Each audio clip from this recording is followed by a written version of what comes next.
Hey there. Welcome to Crazy Beautiful Truth. There are great conversations to come, but for this one, episode 1, I thought we could get to know each other a little.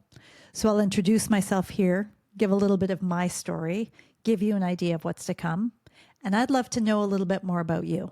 So stay tuned for the ask. It'll come out at the end.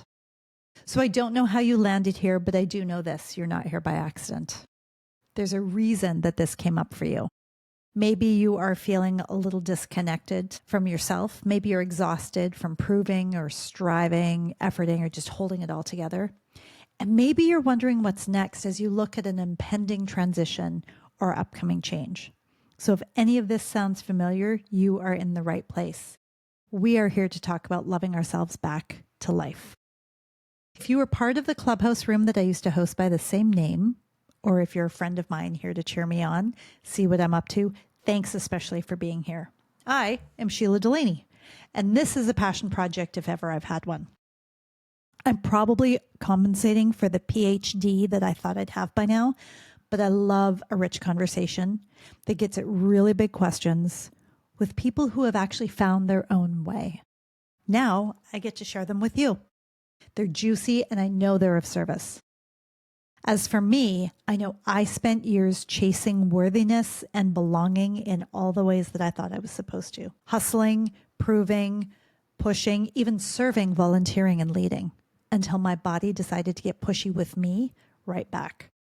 I learned the hard way that in ignoring myself, my needs, desires, my inner knowing, comes at a cost, and the cost is high. So chasing the acceptance of others, I know that that is fruitless. I lost a lot of time doing this, but it was no waste, because here's what I know beyond a shadow of a doubt. We can absolutely come home to ourselves with real wisdom and real experience gained while we were out in the wilds chasing things that we weren't even sure that we wanted.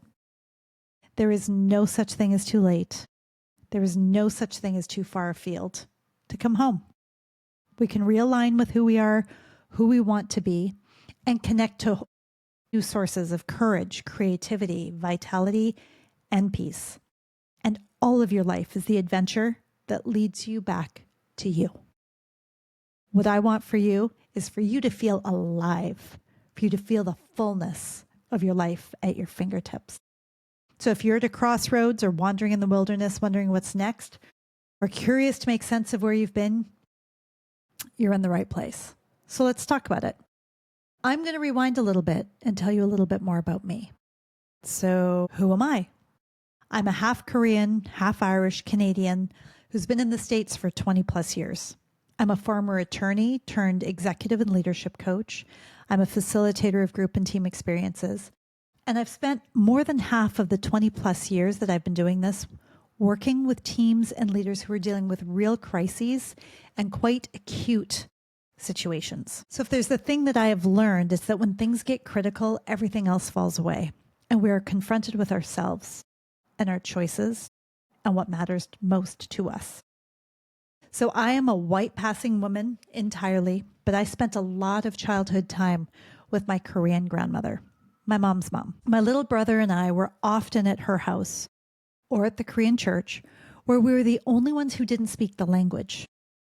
And I tell you, where kids don't speak a language, the stage is set for growing kids who become students of human behavior, who learn to read a room without the distraction of words and language and what people are trying, or sometimes even pretending, to actually communicate about. It's how my brother and I learned what was expected of us, how I learned what was expected of me.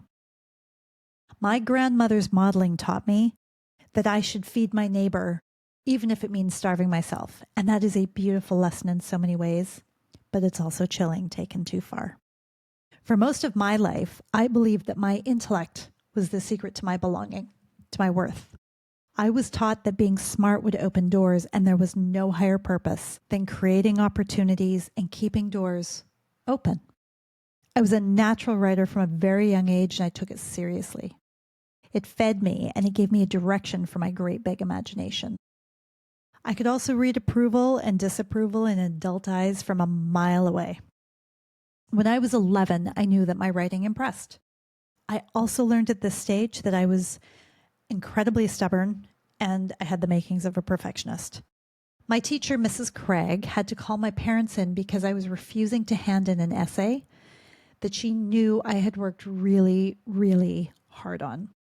Now, for those of you who don't know, this was back in the day when essays were handwritten, pen and ink, on lined paper, in cursive. My teacher watched the whole process. She knew I had finished this essay, but I absolutely refused to hand it in because I wasn't happy with it. She tried to talk to me about it. She called in my parents to come talk to me about it. They all sat down and said, "You have to hand this in or you're going to get a 0. You know that, right?" And I said, "Yeah, no, I get it. I'll take the 0. You can imagine the exasperation of my parents. I'm a mom now. My daughters are young women, but I can only imagine the level of frustration this must have caused. I never did hand in that damn paper.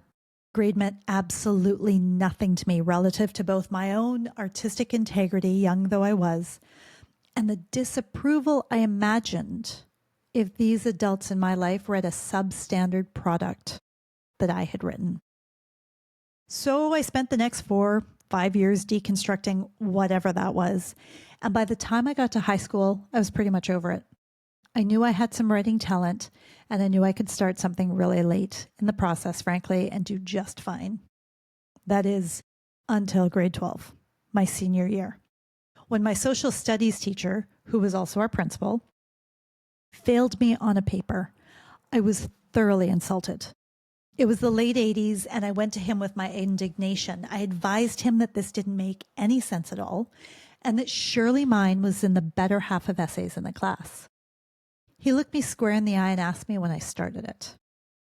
I didn't see the relevance of the question, and I pushed back again about how mine had to be one of the better ones in the class. It was certainly not amongst the worst, and certainly not fail-worthy. He affirmed this was so. Yes, it is. When did you start it?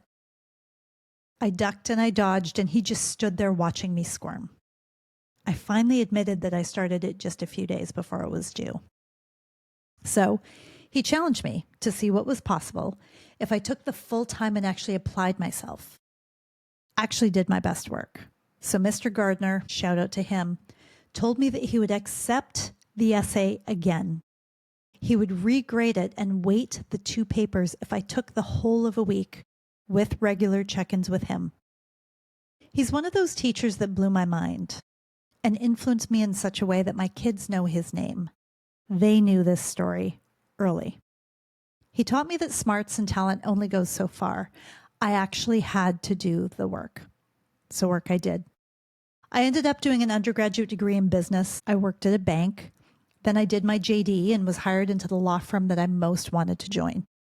I became the lawyer. I ticked the box. I did the thing. My grandma was so pleased. But life threw me a curveball, as life is wont to do. And I missed the first warning in law school. A brain bleed in my second year put me in the hospital for over a week under close observation. I heard daily, "We're going to do brain surgery tomorrow." And I would wake up the next day and they'd say, "Well, maybe you're okay." And then we go to bed that night and I'd hear, "We're probably going to do brain surgery tomorrow." I never did need it. I still have this wee tumor in my brain that bled out and just sits there doing nothing interesting. They took pictures of it annually for years, and now we just pretty much ignore it. As an articling student, which is a thing we do in Canada where we practice law under somebody else's insurance and supervision for a year before we're eligible to be called to the bar. Under those circumstances, I worked 80, 100-hour weeks, and I loved it. I was working with smart people. I was doing cool work, and honestly, feeling pretty self-important. I was young, and I was hungry. I was as good as I wanted to be, and I was learning so much. I had some cool opportunities. Then I was hit with pneumonia that knocked me flat on my back for weeks. This was my second wake-up call. Both times I got the same message, slow down. But I didn't. Because who was I if I was not accomplishing, pushing, proving, growing, achieving? Proving what and to whom, I have no idea. But I kept on keeping on, even as I found a new career path, moving to the States with my then husband. Fast forward 10 years. I was a self-employed mom of 2 little girls. I was in the Parents Guild at my daughter's dance school, and I helped backstage nearly every show. I was the art docent in my other daughter's class. I served on a couple of philanthropic boards and was on the leadership team for a Mother of Preschoolers chapter, when I was suddenly slapped with chronic acute nerve pain around my shoulder blade that lasted a year and a half.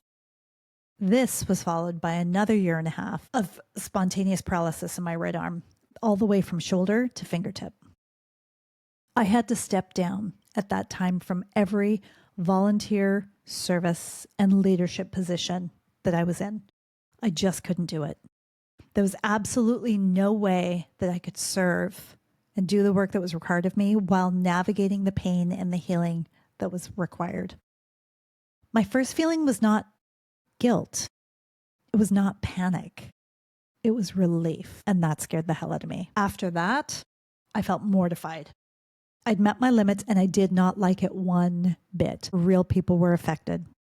It's all fine and well to talk about boundaries, to talk about putting ourselves first. We talk about self-care when things like this happen. But in a situation like this, other people actually have to step up. It's real. Someone had to do the job that I had committed to. Someone else had to scramble, and I hated every second of it. I was fortunate during this 3-year period to be surrounded by some irreverent and loving friends who kept it light and both supported me and made fun of me in equal measure. Pass the water, Sheila. Oh, wait, never mind. As I sat there with a completely paralyzed right arm, my dominant arm, in a sling. And on it went. But somewhere along the line, I began to ask different questions.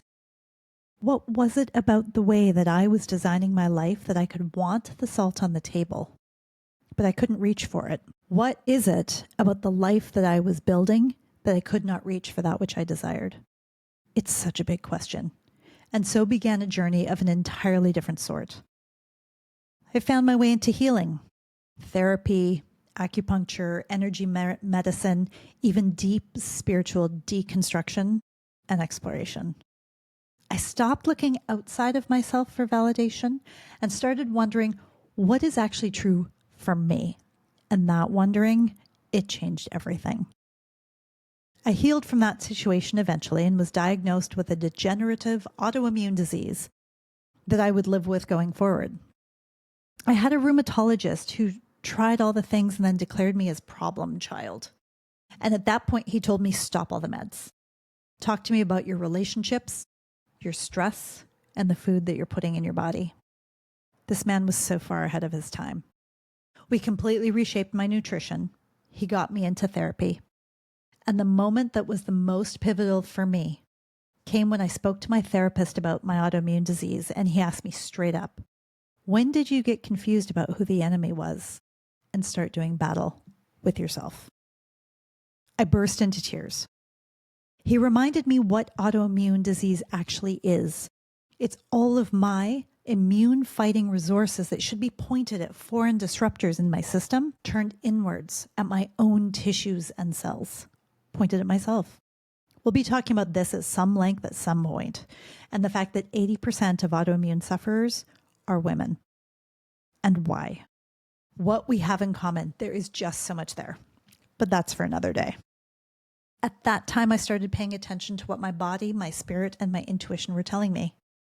And go figure, they were not saying, keep pushing. They were saying, come back. Come back to us. I began the baby steps of leaning into something that was truly terrifying, trusting myself. This led me into mystical realms and spiritual exploration. I read, I tried, I learned, I studied, I got certified in all the things.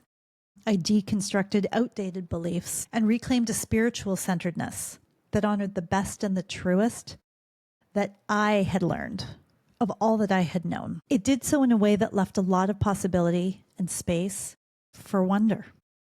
I decided that my own intelligence could be put to work for me. I began wondering about the wisdom and letting myself ask the strange questions that came up for me, instead of just dismissing them immediately with, well, that's ridiculous. Who even thinks about that? Because I do. What if wonder was in fact my best medicine. And that exploration has led me here, to the work I do now, helping leaders and high-achieving humans reconnect with themselves, the best of themselves, to take responsibility for their influence, their agency, and to grow their self-trust and their ability to be kind and friendly with all of the parts of themselves. Self-awareness makes for strong leaders, and their teams and communities, in turn, begin to reshape. It's time for an awakening. And today, beginning now, I bring these conversations to this podcast. I bring these to you. So why Crazy Beautiful Truth? Because the truth is messy and freeing and full of wonder. The truthiest truths are not polished or tidy. They are rife with complexity and paradox. That's where the juice is. How is it that I stood at my dad's graveside when I was 19 years old, racked with grief and simultaneously awestruck at the beauty of the view from the cemetery he chose to be laid in? How was it that at that age and stage of my life, I could be so full of sorrow and at exactly the same moment so wicked grateful he was my dad? It was never just one thing. It was always true at once. When we face these untamed truths, they have the power to set us free, and I'm here for it. And here's a big truth. We live in a world that glorifies overwork, perfectionism, and self-sacrifice, especially from women. But our greatest impact and our deepest joy does not come from proving ourselves to others and the disembodied random standards and expectations of the world. Those things come when we are aligned with who we really are. We are messy, brilliant, scared, brave, imperfect. We're human. And that's actually a pretty cool thing. I believe that this is the work that led me to being symptom-free in my autoimmune disease journey for the last 5 years. This is work that helps us heal not just our bodies, but our spirits. And this is the wonderful work that I want to explore with you. So let's journey together a while. Part of this work is actually about reclaiming our stories. 10 to 1, you don't even know all your stories. The ones that shaped you, shaped your beliefs, and set you up to be the person that you are. We can't know them all. We just absorb them. So here's a fun fact. Between the ages of 2 and 7, our dominant brain waves are theta waves. As adults, theta waves are where we experience REM sleep, and they're the waves of hypnosis. It's where we are ultimately receptive. Whatever we heard or learned about ourselves between the ages of 2 and 7 dropped straight into our programming. This podcast is here to wonder about that and truth in all its forms. We'll talk about the power of slowing down and listening in, how to navigate big transitions with grace. We're going to talk about what it means to lead from wholeness and wisdom rather than urgency and depletion. And we're going to talk about this messy, beautiful journey of reclaiming ourselves, especially at midlife. So if you've ever felt like you have lost yourself in the grind, and if you're wondering what's next, now that the life you built is starting to shift and maybe feel less satisfying, this is for you. So here's what to expect. Each week on Thursday, a new episode is going to drop, and we're going to dive into some real conversations. Sometimes solo, it'll just be me, kind of like this. Sometimes with incredible guests.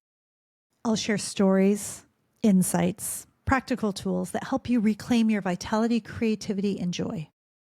Some of these conversations are going to hit you in the gut, and some won't. That's okay. Take what serves, leave the rest. I don't have all the answers, but I do believe in the power of asking the right questions. We're going to laugh. We're going to get real. We'll even cry a little if we're doing it right. And we're going to hold space for this fullness of being human, you and I. So here's my invitation to you. If something in this episode, this beginning and leaping off point speaks to you, please share it with a friend. Invite them in. Subscribe and follow so you don't miss what's coming. And let's get this off on the right foot. Let me know in the comments, what does crazy beautiful truth mean to you? What does loving yourself back to life mean to you? Thank you for spending this time with me. Good things are happening here, and I want you to be a part of it. So let's grow, heal, and expand together.